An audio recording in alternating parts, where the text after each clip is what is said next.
Hi guys, welcome to my channel నాలో ఒకరు. ఎప్పటిలాగానే ఈరోజు కూడా ఒక ప్రత్యేకమైన గెస్ట్తో మీ ముందుకు రాబోతున్నాం. సో ఆ గెస్ట్ ఇంకెవరూ కాదు, ఒక సాధారణమైన పాడి రైతు. ఈ వీడియోని చూసే ముందు కొత్తగా మా ఈ ఛానల్కి వచ్చిన వారైతే మా ఛానల్ని లైక్ చేయండి, షేర్ చేయండి, సబ్స్క్రైబ్ చేసుకోండి.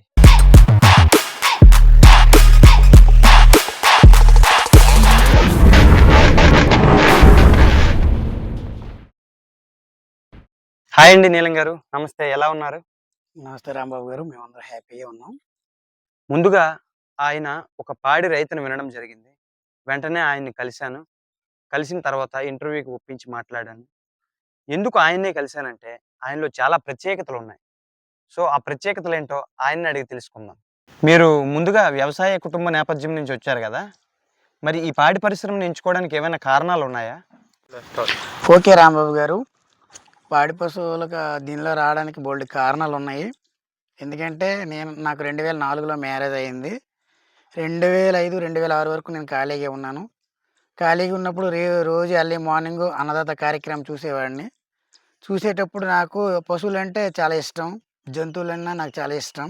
ఏదో ఒకటి మనం పెంచాలి, జీవనోపాధిగా మనకుండాలి, పెంచాలి, దాని మీద మనం బ్రతకాలి, దాన్ని ప్రేమగా పెంచాలి అనేసి నేను ఒక కాన్సెప్ట్ పెట్టుకున్నాను. అప్పుడైతే నాకు అనిపించింది పాడి పశువులు అయితే బాగుంటుందని చెప్పేసి విని పెట్టడం జరిగింది.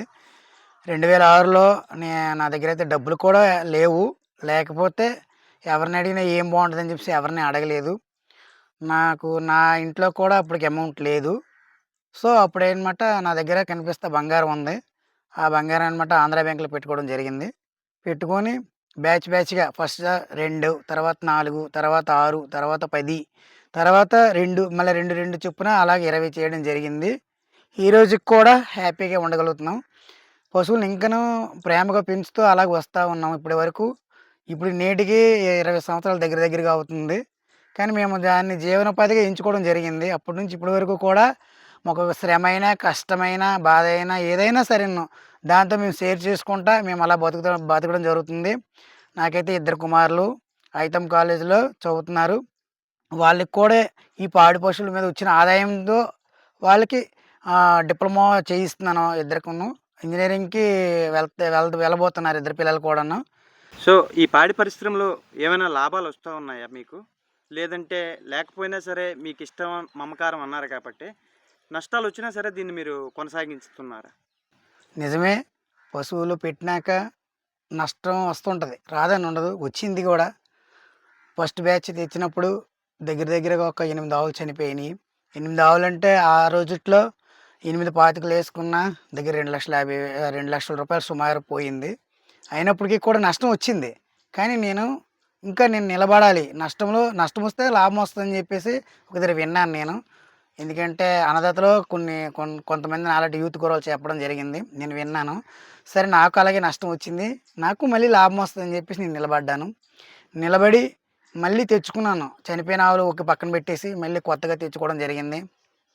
దాన్ని జీవనోపాధిగా ఎంచుకున్నాను కాబట్టి వ్యాపారంలో నష్టం ఒడిదుడుకులు వస్తాయి. నష్టం, లాభం అనేది కంపల్సరీ. కానీ నేను నష్టంలో లాభం తెచ్చుకోవాలని ఇష్టపడి చేసుకుంటున్నాను. కానీ ఇప్పుడు ప్రెజెంట్ అయితే మేము లాభాల్లోనే ఉన్నాం. నష్టం అనేది పోయింది. మీరు పశువుల్ని పెంచుతున్నానని అన్నారు కదా! మీ దగ్గర ఎన్ని రకాల పశువులున్నాయి? ఏ పశువులున్నాయి? జాతులంటే రకరకాలు ఉంటాయి. ఒకటి ఒంగోలు జాతి ఉంటుంది, జెర్సీ జాతి ఉంటుంది, హెచ్ఎఫ్ జాతి ఉంటుంది, రకరకాలు ఉంటుంది. నేను ఎంచుకోవడం జరిగింది ఏమంటే జెర్సీ క్రాస్లు, హెచ్ఎఫ్ క్రాస్లు, ప్యూర్ హెచ్ఎఫ్లు అయితే తేను. తర్వాత జెర్సీ, ప్యూర్ జెర్సీ బ్రీడ్స్ అనమాట. ఎక్కువ బ్రీడ్స్ తీసుకురాను. ఎందుకంటే మా లోకల్లో సెట్ అవ్వు అని చెప్పేసి ఈ రకమైన ఆవులు తీసుకురావడం జరిగింది. ఇవైతే మాకు అనుకూలంగా ఉంటాయి నిత్యము. ఎందుకంటే హెచ్ఎఫ్ బ్రీడ్లు అంటే ఇస్తే 3 నెలలు 4 నెలలు ఎక్కువ పాలు ఇస్తాయి, ఎక్కువ ఆదాయం వస్తుంది. కానీ తర్వాత బ్రేకప్ అయిపోతాయి. ఇవి అయితే 6 నెలల చూడు వరకు 7 నెలల చూడు వరకు పాలు ఇస్తాయి. దీని ఆదాయం కూడా బాగుంటుంది. దీనిలో ఫ్లాట్, ఎస్ఎన్ఎఫ్ బాగుంటుంది. దీనివల్ల ఆదాయం కూడా ఎక్కువ మనకి కలిసి వస్తుంది. మీరు ఆవులతో పాటు ఇంకేమేమి పెంచుతున్నారండి?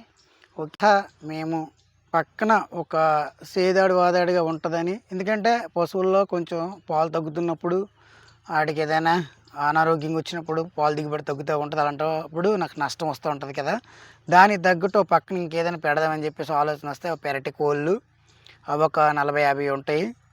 తర్వాత దానికి తోడు గొర్రెలు కూడా ఉంటాయి. గొర్రెపోతులు అనమాట. పొట్టేలు పిల్లలు కొంటుంటాను. ప్రతి ఏడాది ఒక 10, 15 కొంటుంటాను. అవి కూడా మేపుతూ ఉంటాను. ఎందుకంటే ఇందులో లాస్ వచ్చినా దాన్ని కవర్ చేయడానికి. ఎందుకంటే మరి ఒకటే అనుకుని ఉంటే మనం నష్టాన్ని మరి పూడ్చుకోలేం కదా! కాబట్టి కోళ్ళు పెంచుతుంటాను. గొర్రెపోతులు కూడా పెంచుతుంటాను. ఓ మీరు కోళ్ళు గొర్రెలు కూడా పెంచుతున్నారా? ఓ, మీరు నష్టం అంటున్నారు కదా ఆవుల విషయంలో.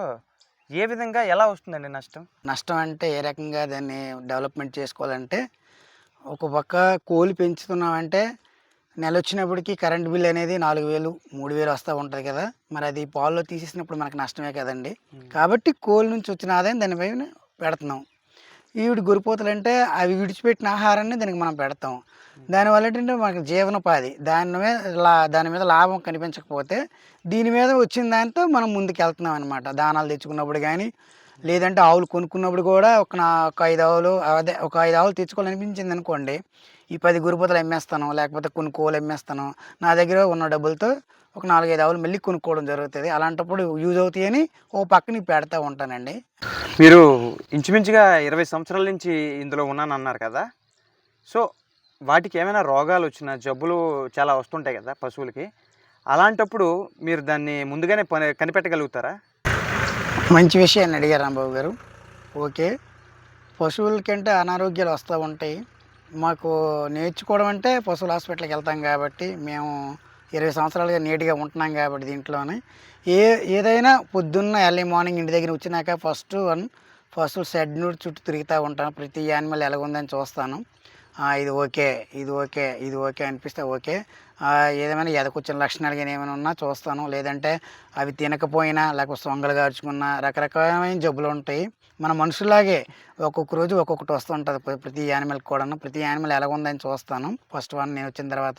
ఆ తర్వాత పని స్టార్ట్ చేసుకొని పని చేసుకుంటున్నాం. ఏదైనా బాగోలేకపోతే నా దగ్గరున్న మందులతో వైద్యం చేసుకోవడం జరుగుతది. పశు వైద్య అధికారి 10 గంటలకు వస్తా ఉంటారు. ఆయనొచ్చిన వరకంటే ఈ రోగం తగ్గదు. అది మనము డెవలప్‌మెంట్‌కి ముందుకెళ్ళాలి అనుకుంటే మనం కొంత వైద్యం నేర్చుకోవాలి. లేకపోతే మనం కొంత లాస్ వస్తది మనకి. అవ్వాల్సొస్తది. అదే లాస్‌లో ఉండగలుగుతాం. ఎందుకంటే మనం డాక్టరే వస్తాడు, డాక్టరే చూస్తారంటే మనం అది కరెక్ట్ కాదండి. డైరీ ఫార్మ్ విషయంలో ఏ రైతైనా సరేను కొంత అవగాహన నేర్చుకోవాలి. నేర్చుకుంటే అది మనం ముందుకి సక్సెస్‌ఫుల్‌గా నడవగలుగుతాం. వైద్యం మీరే చేసుకుంటారా? అసలు డైరీ ఫార్మ్ పెట్టుకున్నోళ్ళకి అది చాలా ముఖ్యమండి బాబు. నాకు ఇందాకల నుండి ఈ గడ్డి కుప్పలను చూస్తుంటే చాలా ఆశ్చర్యంగా అనిపిస్తుంది. అసలు ఇంత పెద్ద గడ్డి కుప్పలు చూస్తుంటే చాలా ఆశ్చర్యంగా ఉంది. దీన్ని ఎలా సేకరించారో, ఇక్కడ ఇలా కుప్పలుగా ఎలా పెట్టగలిగారో నాకు ఇప్పటికీ కూడా అర్థం కావట్లేదు. మేత విషయంకొస్తే సంవత్సరానికి 366 రోజులు గూడా ఉండాలి కదండీ! ఎవరినైనా అడుగుతామండి. ఒక 20 ఆవులుంటాయి కదా! మరి దానికి కావాల్సిన ఆహారాన్ని మనం పెట్టుకోవాలి కదా! మనుషులమైతే మనమైతే ఎక్కడి నుండి తెచ్చుకోగలుగుతాం. పశువులు మనల్ని అడుగుతాయా? కాబట్టి సంవత్సరానికి ఒకేసారి మేము పెట్టేసుకుంటాం. డిసెంబర్‌ను ఒకటో నెలలో కోతలవుతాయి కదండీ! అవయినాక రెండో నెలలో మేము సేకరిస్తాం రైతులని అడిగేసి. వాళ్ళ దగ్గర కొనుక్కోవడం జరుగుతది. గడ్డిననమాట మేము ట్రాక్టర్ పెట్టేసి దాన్ని తీసుకొచ్చేసి ఇలాగ గడ్డి కుప్పలను వేసుకుంటాం. 1 ఇయర్ మొత్తానికి సరిపోద్దండి. ఇంకా మరి మిగిలేలా మేము చూసుకుంటాం. ఎందుకంటే మధ్యలో అయిపోతే ఎవరిని అడగలేం కదండీ! దాంతో సహా పచ్చగడ్డి కూడా ఏస్తామండి. కాబట్టి 1 ఇయర్ వరకు సరిపోయినంత మేము ఒకసారి పుచ్చుకుంటాం. నా విషయానికొచ్చేసరికి ఇంత గడ్డితో పాటు ఇంకా పచ్చగడ్డి కూడా వేయాల్సి ఉంటదా? పచ్చగడ్డితో పాటు ఇంకా ఇంకా ఏమేమి వేస్తుంటారండి? 4:30కి వస్తామండి ఫస్టు. వచ్చి పేడలు తీస్తాం ఫస్టు. పశువులన్నీ చూస్తానని చెప్పాను కదా ఫస్ట్ నేను. అదొక హాఫ్ అన్ అవర్ అయిపోద్ది. ప్రతి యానిమల్‌కి ఎలాగుందని చెక్ చేస్తాం. తర్వాత పేడలు తీస్తాం. పేడలు తీసినాక కుడుతులు పెడతాం. కుడుతులు పోయినది గోధుమ పొట్టు, పెసరపొట్టు, మినప్పొట్టు, డైరీ పిక్కలేస్తాం. ఏసి ఊకతవుడు ఇయన్నీ కలిపి పెడతాం. Early morning. పెట్టినాక ఆ షెడ్లంతా క్లీన్ చేస్తాం. ఒక్కొక్కసారి ఆవులు కూడా నీట్‌గా లేకపోతే కడిగేస్తాం దాన్ని. కడిగేసి పాలు తీయడం జరుగుతది. తర్వాత 8:30 ఈ టైంకి పచ్చమేత పచ్చిగడ్డి మిషన్‌లో ఏస్తాం. అది కట్ చేస్తాం. కట్ చేసి వేయడం జరుగుతది. అన్నీ కొనుక్కుంటున్నానని అంటున్నారు గదా! మరి మీకు ఇందులో ఏం మిగులుతుందండి? ఒక్క పాల దిగుబడిలోనే మీరు బ్రతుకుతున్నారు. మీ పిల్లల్ని కూడా చదివించుకుంటున్నారు అంటున్నారు గదా! ఇందులో ఏమైనా మిగులుతుందా అసలు? నిజమే మీరన్నది కరెక్టు. మేత విషయానికి వచ్చినప్పటికి ఏం మిగులుతదా పశువులు అంటే అది నిజమే. మేత అన్నప్పటికి ఒక పూట దానికి పెట్టేస్తాం. దానికి వచ్చిన దాన్ని దానికి పెట్టేస్తాం. ఒక పూట పాలైతే మాకు లాభం. ఎందుకంటే మేత మనం ఎంత పెడితే అంత పాలిస్తాయి. మనం పెట్టకపోతే ఏమిస్తాయి? మనం తింటే కదా మనం శక్తిగా పని చేస్తాం. మనం తినకపోతే పని చేయగలమా? సేమ్ యాజ్ ఇట్ ఈజ్‌గా ఆటికి అంతే. మనం మేత ఎంత పెడితే అంతే పాలిస్తాయి. అవి మనకు అడగవు. మనమే పెట్టాలి. నిజమే మీరనేది కరెక్టే. దాని మీద నష్టాలు వస్తూ ఉంటాయి. కానీ నష్టాన్ని మనం పూడ్చుకోవాలనుకుంటే ప్రతి యానిమల్ ఎలాగుందని చూసుకొని, దానికి తగ్గ మేత పెట్టుకొని, దానికి తగ్గ పాలు తీసుకొని, దాన్ని మనం బయట అమ్ముకొని, దాని మీద రూపాయి వచ్చినట్టు మనం చూసుకోవాలి ప్రతి విషయంలో కూడాను. ఇదంతా చూస్తుంటే చాలా శ్రమ ఉంటదని అనిపిస్తుంది. ఇదంతా మీ వల్ల, మీ భార్య వల్లే సాధ్యమవుతుందా? లేదంటే దీనికి ఎవరినైనా పనోళ్ళని పెట్టుకోవడం ఏమైనా జరిగిందా? ఇది చాలా కష్టంతో కూడుకున్న పని ఇది. ఎందుకంటే ఒకరితో సాధ్యం కాని పని. కుటుంబ సపరివార సమేతంగా మేము చేసుకున్న పని ఇది. మాకు ఇష్టంతో కూడుకున్న పని. పొద్దున్న ఎర్లీ మార్నింగ్ మేము వచ్చి పేడలు ఎత్తడం అంటే అది కూలి పెట్టేసి చేయాలంటే చాలా కష్టం. కూలి వరకు పెట్టేసి అంటే ఒక ఆడమ్మాయిని పెట్టాలంటే రోజుకు 400 ఇస్తే కానీ రాదు. ఒక మగవాడంటే ఆడికి 20,000 ఇస్తే మాకేం మిగలదు. కాబట్టి మేమే చేసుకుంటాం. మా నాన్నగారు, మా అమ్మ, నేను, మా ఆవిడ, మా 2 పిల్లలు. చదువుకెళ్ళినప్పుడు చదువుతూ ఉంటారు. ఖాళీగా ఉంటే ఈ పని చేస్తూ ఉంటారు. మేము కూడా ఇష్టపడి చేస్తున్నాం మెయిన్. ప్రస్తుతం మీ దగ్గర ఎన్ని ఆవులున్నాయి? మీ డైరీ ఫార్మ్ ఎలాగుందో మాకు, మా ఆడియన్స్ కొంచెం చూపిస్తారా? అయ్యో! దానికేముందండి. మీరు రావడమే మాకు ఎక్కువ. మీరు చూడండి. చూడమనే చెప్తున్నాం కదా! చూడండి ఏం పర్వాలేదు. రండి చూపిస్తాను. ఇటువైపు ఒక షెడ్ ఉంది. అటువైపు ఒక షెడ్ ఉంది. ప్రతి ఆవును కూడా చూపిస్తాను రండి.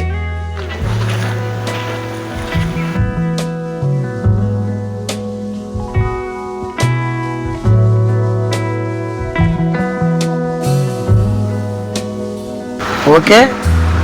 ఇది హెచ్ఎఫ్ అండి. ఇది హెచ్ఎఫ్ అండి ఇది. ఇది సెకండ్ వన్ జెర్సీ.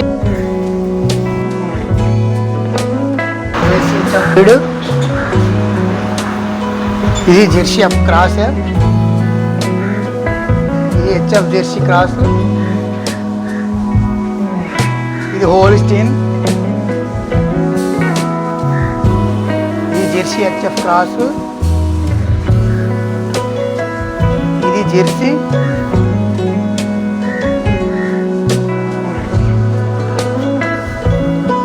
ఇది హోల్స్టీన్. ఇది ఎఫ్. ఇది జెర్సీ. ఇది ప్యూర్ హెచ్ఎఫ్. ఇది గోల్డ్. ఇది తమిళనాడు బ్రీడ్. ఇది జెర్సీ. ఇది ఇంకా అటువైపు ఒక షెడ్ ఉంది. రెండు చూపిస్తాను. మేము ఉన్నప్పుడు ఇక్కడే వంట చేసుకుంటుంటాము. అది వంటగది.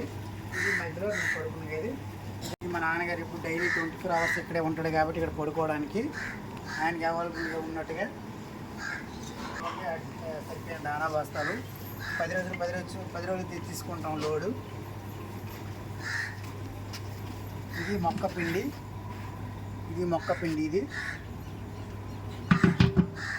ఇది గోధుమ పొట్టు. ఇది ఊక తవుడు. ఇది నూకలు. ఇది ఊక తవుడు.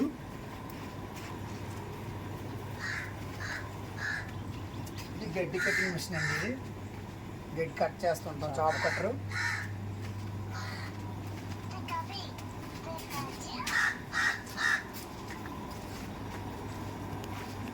ఇది హెచ్ఎఫ్ అవ్వండి. ఇది ప్యూర్ హెచ్ఎఫ్. ఇది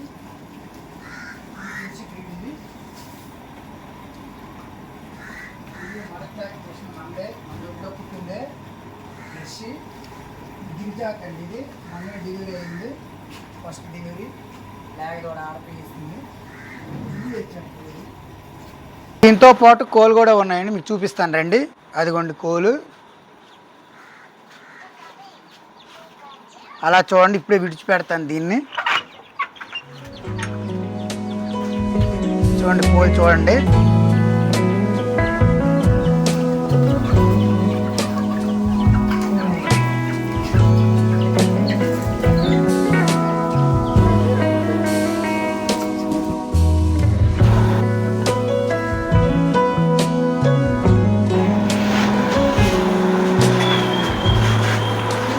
మా ఆవులని చూసారు కదండి. ఇందులో ఏమైనా ఆవులు ఎవరికైనా కావాలనుకున్నా లేదంటే మీ దగ్గరలో మంచి ఆవులు ఉన్నా నాకు చెప్పండి, నేను కొంటా ఉంటాను. ఎందుకంటే మేము దీని మీద డిపెండ్ అయ్యి ఉన్నాం కాబట్టి మాకు అవసరమైతే మీరు చెప్తే మేము తీసుకుంటున్నాం.